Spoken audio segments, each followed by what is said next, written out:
Ang LCC DTF machine ay ginagamit ng 7 beses sa isang linggo na may total of 28 meters.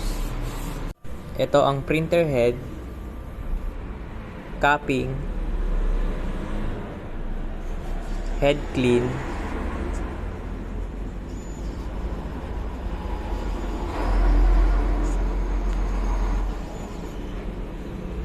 pagkatapos ay punasan ang wiper. Ito naman ang nozzle check.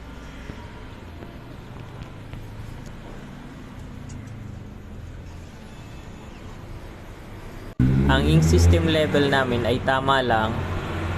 Waste tank nilinis noong September 25. ABR naka 220 volts. Ground wire.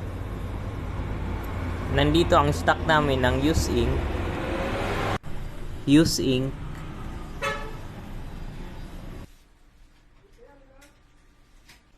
media film, at powder.